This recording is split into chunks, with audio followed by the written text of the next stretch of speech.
अब इस रिपोर्ट को हमने ये डाटा सेट या ये वैल्यूज असाइन करनी है, इस रिपोर्ट का पाथ सेट करना है और डाउनलोड का फंक्शन डिफाइन कर देना है। हमने क्या किया यहाँ से add RDLC report and bind with data set. इसके बाद नेक्स्ट स्टेप हमारा क्या है, create functions to pass parameters to report. अब कौन कौन से पैरामीटर्स, ये 4 पैरामीटर्स हम एज इट इज पास करवा देंगे। Create local report, then add report data set, then create parameter और फिर रेंडर रिपोर्ट। सब हम इसे इंप्लीमेंट कर लेते हैं। अब सबसे पहले मैं इसे यहाँ से, ये मेरा विन फॉर्म में है, सो मैं विंडो फॉर्म से इसे ले जाता हूँ अपनी वेब एप्लीकेशन में। किस तरह से, सिंपल हम इसे ड्रैग एंड ड्रॉप कर लेंगे। पहले मैं डाटा सेट को ले जाता हूँ किस फोल्डर में, इस फोल्डर में। सो यहाँ से डाटा सेट को पकड़ के मैंने ड्रैग किया डाटा सेट, मेरा डाटा सेट यहाँ पे ऐड हो गया। अब इसे हम कंफर्म भी कर लेते हैं। मैं इस UI पे राइट क्लिक करता हूँ और open folder with file explorer, ताकि मैं चेक कर सकूं एक्चुअल में मेरा रिकॉर्ड यहाँ पे ऐड हुआ है या नहीं। इसके बाद डाटा सेट्स में ये मेरे पास डाटा सेट आ गया। UI प्रोजेक्ट और UI प्रोजेक्ट में मेरे पास डाटा सेट्स में मेरा डाटा सेट ऐड हो गया। ओके, अब नेक्स्ट हमारी रिपोर्ट। अब रिपोर्ट को कहाँ पे ऐड करें, रिपोर्ट के फोल्डर में ऐड करें या किस पोजीशन पे ऐड करें। इंपॉर्टेंट पॉइंट है समझने वाला कि हमारी रिपोर्ट्स रेंडर होती हैं www रूट में। मैं इस पर राइट क्लिक कर लूँ। इसके अलावा हम इसे बाहर भी फोल्डर क्रिएट करके रख सकते हैं। हमें सिर्फ इसका पाथ डिफाइन करना पड़ेगा। तो पाथ आसानी से डिफाइन करने के लिए हम इसे www रूट में डिफाइन कर लेते हैं, www रूट, और इसके अंदर जाकर रिपोर्ट का फोल्डर ऐड कर लिया। रिपोर्ट नाम रख लें या इसे रिपोर्ट्स का नेम दे लें। और इसी तरह इस रिपोर्ट को ड्रैग एंड ड्रॉप किया और रिपोर्ट्स में जाके प्लेस कर दिया। ओके, कंट्रोल S कर दिया। अब मैं इसे यहाँ से क्लोज कर देता हूँ। डाटा सेट भी मैंने क्लोज कर दिया। अब इस विन फॉर्म प्रोजेक्ट की हमें ज़रूरत नहीं है। इन फ्यूचर हमें ज़रूरत होगी दोबारा से, जब हमने नेक्स्ट रिपोर्ट ऐड करनी है, कैटेगरी रिपोर्ट ऐड करनी है, प्रोडक्ट रिपोर्ट ऐड करनी है, इनवॉइस रिपोर्ट ऐड करनी है। वेब लेयर में हमारे पास ये ऑप्शंस नहीं आएंगे डाटा सेट के और रिपोर्ट के। सो अगेन हम यहाँ से ऐड कर लेंगे और देन इसे ड्रैग एंड ड्रॉप करके यहाँ पे प्लेस कर देंगे। इसके बाद जब हम इस एप्लीकेशन को क्लाइंट मशीन पे डिप्लॉय करेंगे, तब हम इस प्रोजेक्ट को डिप्लॉय नहीं करेंगे क्योंकि इसकी हमें नीड नहीं होगी। हमारी रिपोर्ट ईच एंड एवरीथिंग यहीं से रेंडर हो जाएगी। ओके, मैं रिपोर्ट को ओपन करके देख लूँ, मेरे पास कोई एरर तो नहीं आ रहा, कोई मसला तो नहीं आ रहा। मेरी रिपोर्ट भी ओपन हो गई। इसके साथ मैं डाटा सेट को ओपन करके देख लूँ, डाटा सेट भी ओपन हो रहा है या नहीं, और यहाँ से मेरे पास डाटा सेट भी ओपन हो रहा है। ओके, और एट द एंड मैं इस प्रोजेक्ट को रीबिल्ड कर लूँ। ओके, मेरा प्रोजेक्ट भी रीबिल्ड हो गया। अब नेक्स्ट हमने इसमें फंक्शन क्रिएट करना है डाउनलोड करने का। सो मैं इसके मैन्युफैक्चरर में आ जाता हूँ। मेरे पास VS नॉट रिस्पॉन्डिंग हो गया है, अभी मेरे पास ठीक हो जाए फिर हम इसमें फंक्शन क्रिएट करते हैं। और फंक्शन क्रिएट करने के बाद इस फंक्शन को डिफाइन कर लेते हैं।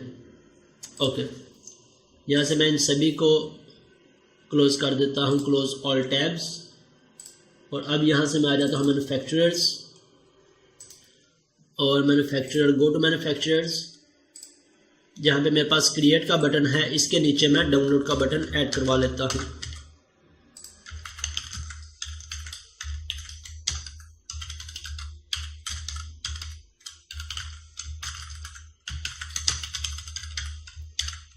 डाउनलोड रिपोर्ट, हम डाउनलोड रिपोर्ट रख लें, यहाँ सिंपल डाउनलोड रख लें, जो सा भी नाम हम रखना चाहें हम नेमिंग कन्वेंशन फॉलो कर सकते हैं।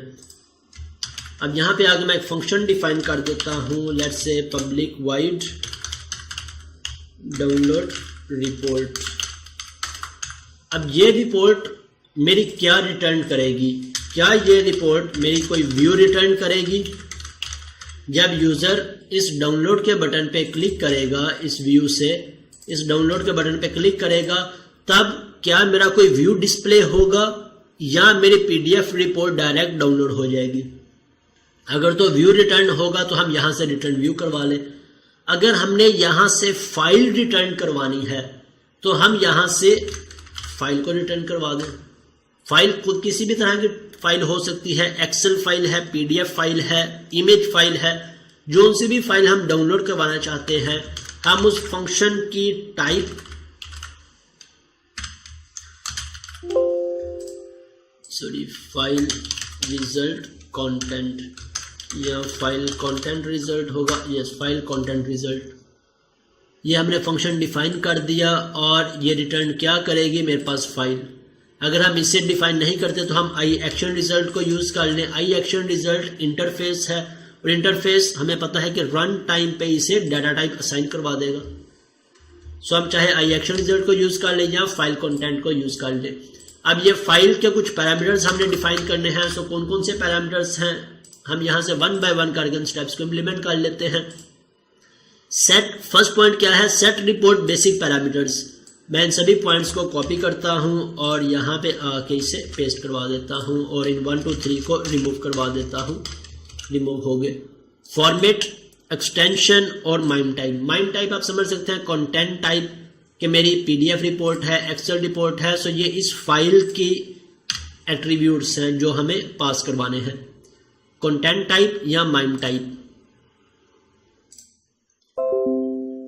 Okay, first step. Next step, create local report. अब लोकल रिपोर्ट क्रिएट करने के हमारे पास काफी सारे वेज हैं। डिपेंड करता है कि हम किस असेंबली को यूज कर रहे हैं। अगर हम ASP.NET कोर को यूज कर रहे हैं, मैं यहां से आ जाता हूं अपनी इस रिपोर्ट में ताकि आपको ये कॉन्सेप्ट एक्सप्लेन कर सकूं। अगर हम यूज कर रहे हैं ASP.NET dot reporting, ASP.NET core dot reporting जो अभी हमने इंस्टॉल की है इसमें रिपोर्ट, मैं यहां से क्लास व्यू सॉल्यूशन एक्सप्लोरर पे आ जाता हूं, प्रॉपर्टीज, सॉरी डिपेंडेंसीज, पैकेजेस और ASP.NET कोर रिपोर्टिंग। अगर हम ASP.NET कोर रिपोर्टिंग को यूज कर रहे हैं तब हम पैरामीटर्स कैसे पास करेंगे, और अगर हम रिपोर्ट व्यूअर को, माइक्रोसॉफ्ट रिपोर्ट व्यूअर को यूज कर रहे हैं तब हम पैरामीटर कैसे पास करेंगे। इनके सिर्फ पैरामीटर्स पास करवाने में थोड़ा सा डिफरेंस है, कॉन्सेप्ट बिल्कुल सेम है। सो अभी हम किसे यूज कर रहे हैं, ASP.NET कोर को। मैं आपको ये दोनों कोड प्रोवाइड कर दूंगा, इसमें पेस्ट कर दूंगा। एक कोड को आप समझ लें, दूसरा कोड एज इट इज है, सिर्फ क्लास का डिफरेंस है, आपके पास दोनों का कोड अवेलेबल होगा। अब यहाँ पे फर्स्ट पे हम यूज कर रहे हैं ASP.NET कोर को, ASP.NET कोर डॉट रिपोर्टिंग को। सो हमने लोकल रिपोर्ट कैसे क्रिएट करनी है, हम कैसे क्रिएट कर सकते हैं। मैं सिंपल इसमें आ जाता हूं, लोकल रिपोर्ट का ऑब्जेक्ट क्रिएट कर लेता हूं, वेर लोकल रिपोर्ट। हम इसका कोई भी नेम रख लें, हम इसका नेम स्टैंडर्ड के तौर पर रखते हैं लोकल रिपोर्ट। लोकल रिपोर्ट का ऑब्जेक्ट क्रिएट किया। अब यहां से इसका रेफरेंस ऐड कर लेते हैं, कंट्रोल डॉट प्रेस करके मेरे पास ऑप्शन आ गया ASP.NET कोर डॉट रिपोर्टिंग। सो इसे ऐड कर दिया। अब इसके अंदर मुझे पैरामीटर पास करना है या नहीं, मैं सिंपल कोमा प्रेस करके चेक कर लूंगा, या फिर इस रिपोर्ट पे F12 की प्रेस करूंगा, मुझे इसकी डेफिनेशन में ले जाएगा। और अब इस लोकल रिपोर्ट में मुझे कौन कौन से फंक्शंस मैं ऐड कर सकता हूं। अब इसमें फर्स्ट पे मेरे पास कंस्ट्रक्टर है। कंस्ट्रक्टर हमें पता है क्लास नेम, सेम क्लास के नेम का जो सा फंक्शन होगा इसे हम कंस्ट्रक्टर कहते हैं। और कंस्ट्रक्टर क्या एक्सेप्ट करेगा, रिपोर्ट पाथ। इसके बाद हमारे पास ऐड डाटा सोर्स का फंक्शन है, किस पर्पज के लिए, डाटा सेट या डाटा सोर्स ऐड करने के लिए। देन हमारे पास एग्जीक्यूट का फंक्शन है जिसमें हम रेंडर टाइप डिफाइन कर देंगे कि रेंडर टाइप PDF है, एक्सेल है, वर्ड है, जोन सी भी है। देन यहां से पैरामीटर्स, देन फाइंड स्ट्रिंग। सो इन्हें हम इंप्लीमेंट कर लेते हैं, देन हमारे ये कॉन्सेप्ट क्लियर हो जाएंगे।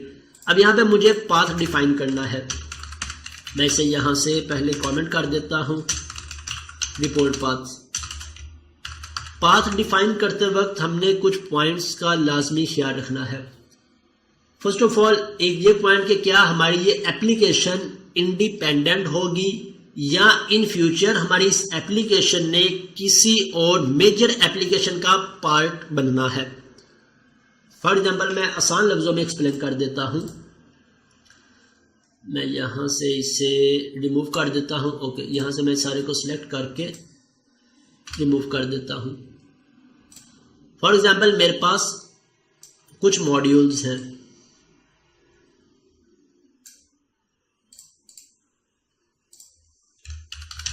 मेरे पास मैं इंप्लीमेंट कर रहा हूं एक POS मॉड्यूल, मैं इंप्लीमेंट कर रहा हूं एक इन्वेंट्री मॉड्यूल। अब मेरा ये पीओएस मॉड्यूल और इन्वेंट्री क्या इंडिपेंडेंट मॉड्यूल्स हैं, मींस इन दोनों का आपस में कोई लिंक नहीं है। ये मेरे पास एक अलग एप्लीकेशन है, जिस तरह यहां पे मेरे पास ये हमारी एक एप्लीकेशन है प्रोडक्ट रिकॉल सिस्टम, इसका किसी भी दूसरी एप्लीकेशन से कुछ भी कनेक्शन नहीं है, कनेक्टिविटी नहीं है। इसके ऑब्जेक्ट्स अपने हैं, ये सभी की सभी लेयर्स अपनी है, ये हमारी इंडिपेंडेंट एप्लीकेशन है। इसी तरह पीओएस हमारी इंडिपेंडेंट, इन्वेंट्री इंडिपेंडेंट। तब हम इसके रिपोर्ट पाथ को आसानी के साथ डिफाइन कर सकते हैं।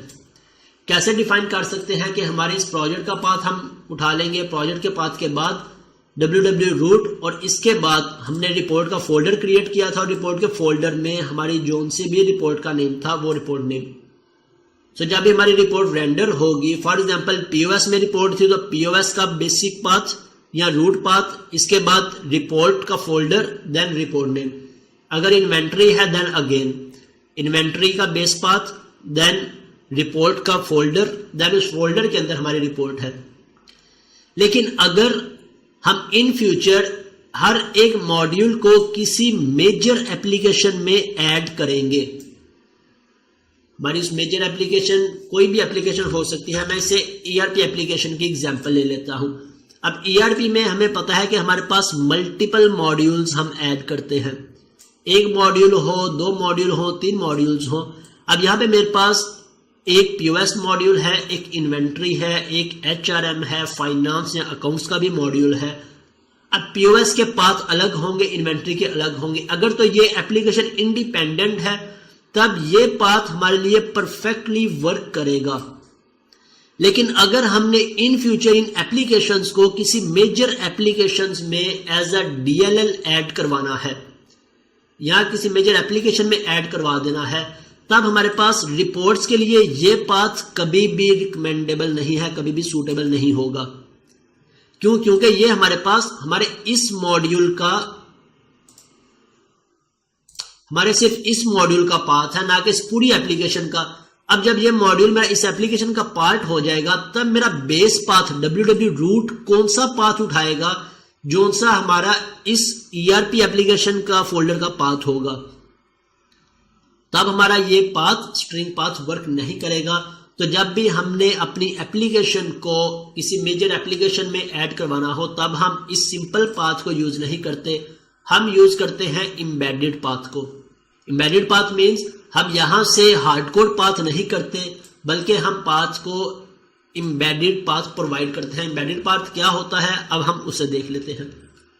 पहले सिंपल पाथ को देख लेते हैं, देन एम्बेडेड पाथ को। अगर आपको ये कॉन्सेप्ट समझ आ गया, ये एक बहुत इंपॉर्टेंट कॉन्सेप्ट है। अगर आपको ये कॉन्सेप्ट समझ आ गया है तो आपको इस पाथ की कंप्लीट एक्सप्लेनेशन समझ आ गई होगी, क्योंकि ये कॉन्सेप्ट हर एक प्रोजेक्ट में यूज होता है। रिपोर्टिंग हम लाजमी इंप्लीमेंट करते हैं, रिपोर्टिंग इंप्लीमेंट करते वक्त, रिपोर्ट पाथ डिफाइन करते वक्त हम इन बातों का ख्याल रखते हैं। अब यहां से अगर मुझे इस तरह से पाथ देना है तो मैं इसका पाथ कॉपी कर लेता हूं। हम किस तरह से मुझे अपनी एप्लीकेशन का पाथ कॉपी करना है, तो मैं यहां से आके एक वेरिएबल डिफाइन कर लेता हूं वेब होस्टिंग के नाम से, वेब होस्ट एनवायरनमेंट।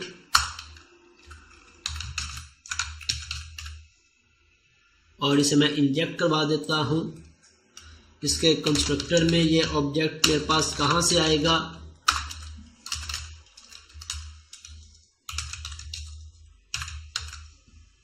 जैसे मेरी एप्लीकेशन रन होगी, मेरे पास स्टार्टअप में मेरी सर्विसेज रजिस्टर होंगी, और जिस तरह हमारे पास कॉन्फ़िगरेशन का ऑब्जेक्ट पास होता है।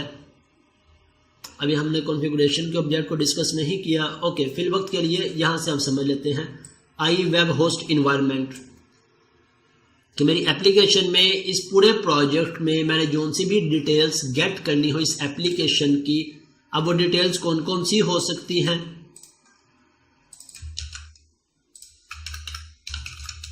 फॉर एग्जाम्पल, मुझे एप्लीकेशन का नेम गेट करना है, ये मेरी एप्लीकेशन का नेम गेट कर देगी। मुझे content root file provider get करना है, कंटेंट रूट पाथ गेट करना है, इन्वायरमेंट नेम गेट करना है, या web root name, web root path get करना है।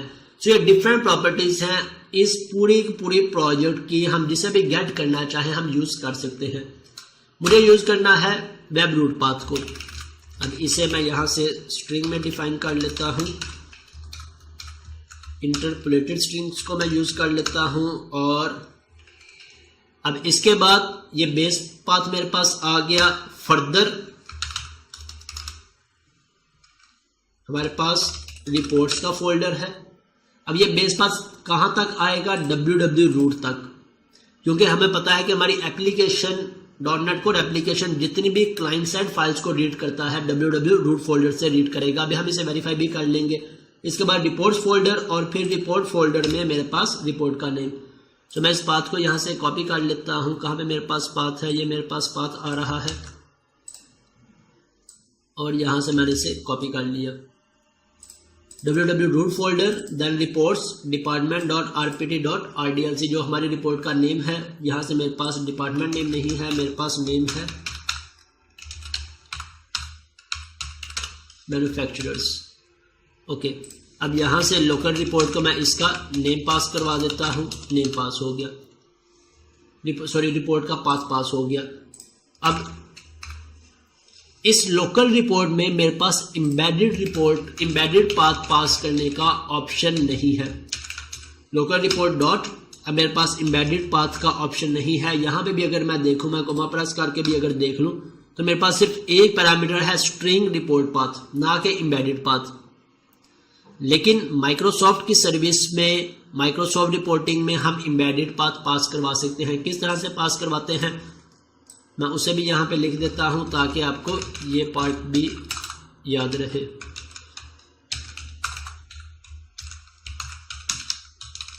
Embedded path. अब हम इस www रूट फोल्डर से स्टार्ट नहीं करेंगे, बल्कि हम स्टार्ट करेंगे अपने असेंबली के नेम से। हमारे प्रोजेक्ट का क्या नेम है? UI dot. इस UI के अंदर कौन सा फोल्डर है? www रूट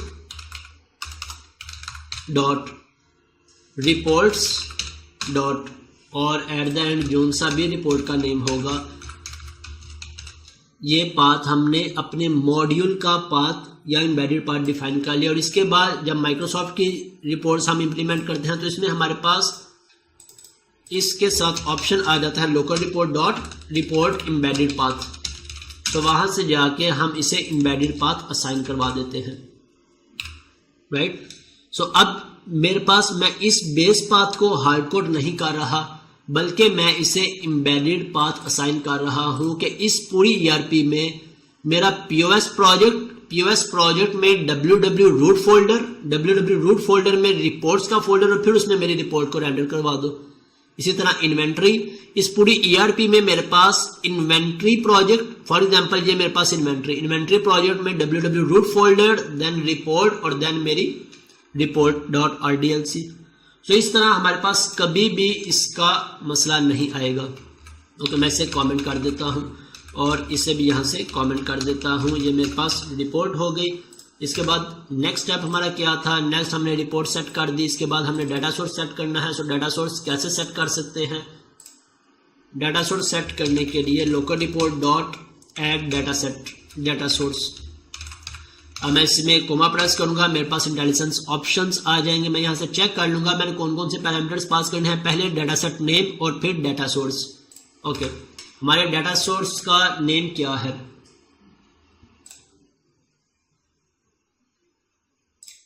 डाटा सेट, और ये मेरे पास डाटा सोर्स का नेम है। मैं यहां से ये नेम यूज कर लूं या जो हमने रिपोर्ट पे यूज किया है ये डाटा सोर्स का नेम, क्योंकि हमने इन दोनों नेम्स को सेम रखा है इसलिए हम इनमें से कोई भी यूज कर सकते हैं। तो मैं इसे यहां से कॉपी करता हूं। ये मेरा डाटा सोर्स है जिसे अब मैं डाटा पास करने लगा हूं। इसे भी मैं क्लोज कर देता हूं और इसे मैंने डाटा सोर्स, अब इसे हमने डाटा सोर्स पास करवाना है या मैं कहूँगा डाटा टेबल्स पास करवाने हैं। अब हम कैसे पास करवाएं? मुझे इसे मैन्युफैक्चरर्स की लिस्ट पास करवानी है। सो मैं अगर गेट में आ जाता हूँ, यहाँ से ये मेरे पास मैन्युफैक्चरर्स की लिस्ट, इसे मैंने कॉपी किया और यहाँ पे पेस्ट करवा देता हूँ। जैसे मैंने पेस्ट करवाया मेरे पास एरर आ जाएगा। रन टाइम पे इसका एरर लाजमी आएगा। क्यों एरर आएगा? क्योंकि अगर मैं इसे माउस ओवर करूँ तो ये मेरे पास ऑब्जेक्ट किस टाइप का है? आई इन्यूमरेबल।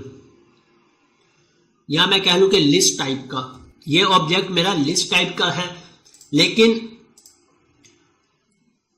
मैं यहां से रिपोर्ट को ओपन कर लूं। हमारी रिपोर्ट में डाटा सेट पे हम डिस्कस कर चुके हैं कि डाटा सेट किसे एक्सेप्ट करेगा, डाटा टेबल्स को।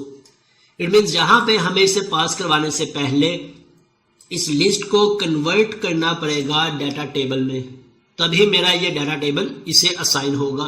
सो हम इसे कैसे कन्वर्ट कर सकते हैं, हम चाहे यहीं पे फंक्शन डिफाइन कर लें या एक जेनेरिक फंक्शन क्रिएट कर लें। सो जितने भी जेनेरिक फंक्शंस हों हम BLL में क्रिएट कर लें, जिस तरह हमने इमेजेस को हैंडल करने के लिए क्रिएट किया था, या फिर BLL में हम सिर्फ ऑब्जेक्ट की लॉजिक्स को इम्प्लीमेंट करें। ऑब्जेक्ट से रिलेटेड मीन्स अनाउंसमेंट से रिलेटेड लॉजिक हो, मैन्युफैक्चरर से रिलेटेड लॉजिक हो, प्रोडक्ट से रिलेटेड, या जितने भी ऑब्जेक्ट्स हैं उनसे रिलेटेड कोई भी लॉजिक हो वो यहाँ पे इम्प्लीमेंट कर लें।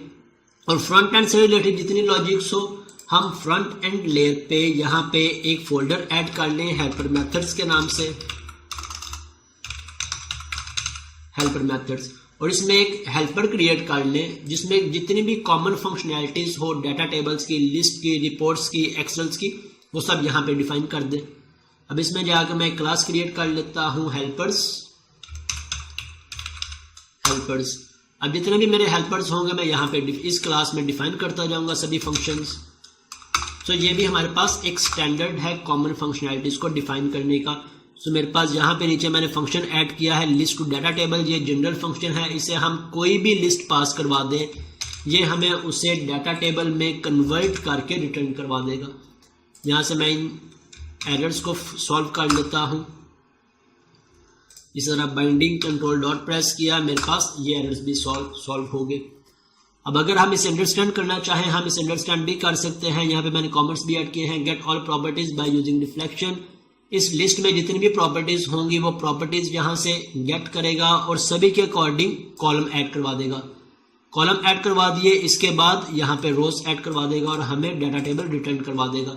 अब इसे हम यहाँ पे यूज कर लेते हैं।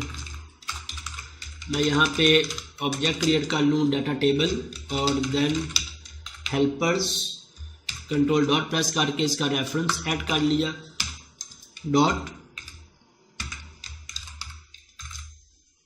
और इसे मैंने यहां से लिस्ट पास करवा दी।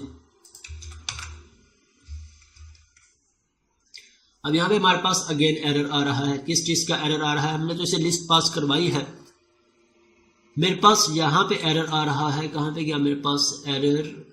मेरे पास डॉट टू लिस्ट, ओके, मेरे पास एरर आ रहा है डॉट टू लिस्ट का कि इसे लिस्ट में कन्वर्ट करके पास करवाना है। ये हमारे पास आई इन्यूमरेबल का ऑब्जेक्ट है और इसे मैंने कन्वर्ट कर लिया लिस्ट में और पास करवा दिया डाटा टेबल में। डाटा टेबल क्या करेगा? इसे हमें डाटा टेबल में कन्वर्ट करके रिटर्न करवा देगा और अब इसे हम रिटर्न करवा देंगे यहाँ पे डाटा सोर्स में ऐड करवा देंगे। अब लास्ट पॉइंट हमारा रह गया, हम यहाँ पे पैरामीटर्स को यूज नहीं कर रहे तो फिल वक्त के लिए मैं पैरामीटर का ऑब्जेक्ट क्रिएट नहीं करता, हम सिंपल रेंडर करवा लेते हैं। रेंडर करवाने का क्या कोड है? यहाँ पे नीचे ये दोनों कोड मैंने मेंशन किए हैं। मैं इस फाइल को भी ऐड कर दूंगा, इसके साथ इन दोनों कोड्स को भी वर्ड फॉर्मेट में या टेक्स्ट फॉर्मेट में ऐड करके अपलोड कर दूंगा ग्रुप में। अगर हम ASP.NET कोड और रिपोर्टिंग को यूज कर रहे हैं तो रेंडर करवाने की ये लाइंस ऑफ स्टेटमेंट्स हैं, और अगर हम माइक्रोसॉफ्ट की रिपोर्टिंग सर्विस को यूज कर रहे हैं तब हमारे पास ये लाइंस ऑफ स्टेटमेंट्स हैं। सो मैं यहाँ से इसे कॉपी कर लेता हूँ और अपने पास यूज कर लेता हूँ। इसे कॉपी किया और यहाँ पे आके इसे यूज कर लिया, इसे मैं रिमूव कर देता हूँ। अब मेरे पास पैरामीटर्स में हम कुछ भी ऐड नहीं कर रहे, सो मैं यहाँ से इसे नल पास करवा देता हूँ। माइम टाइप हमने डिक्लेयर की थी, mime type application dash PDF। इसी तरह render format, render type dot, यहाँ से हम एक्सेल को रेंडर करवा रहे हैं, HTML रेंडर करवा रहे हैं, ईमेल रेंडर करवा रहे हैं या PDF। तो मैं यहाँ से PDF को सिलेक्ट कर लेता हूँ। ये दोनों पैरामीटर्स वेरिएबल्स हम यूज नहीं कर रहे हैं, मैं इसे रिमूव कर देता हूँ और अब इसे रन करके चेक करते हैं कि क्या मेरी ये रिपोर्ट एज एक्सपेक्टेड वर्क करती है या नहीं। ओके, मेरे पास बिल्ड फेल का किसी जगह से एरर आ गया है, इसे हम फिक्स कर लेते हैं। अभी यहाँ से मेरे पास डाटा अडॉप्टर कमांड्स का एरर आ गया है किसमें, ds मैन्युफैक्चरर डॉट डिज़ाइनर में। ओके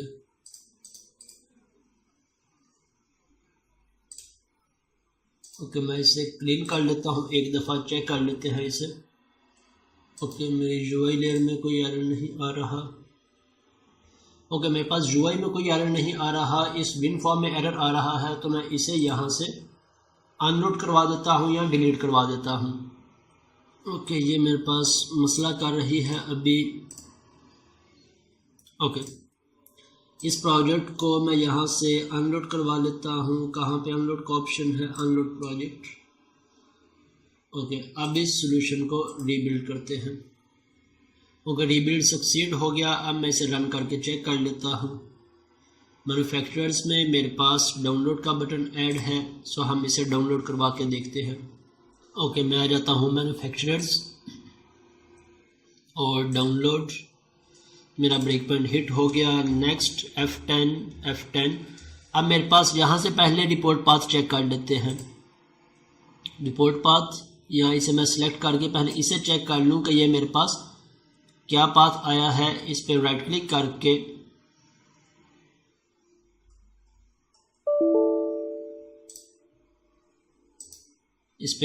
करके हम क्विक वॉच पे क्लिक करेंगे तो मेरे पास इसकी आउटपुट आ जाएगी।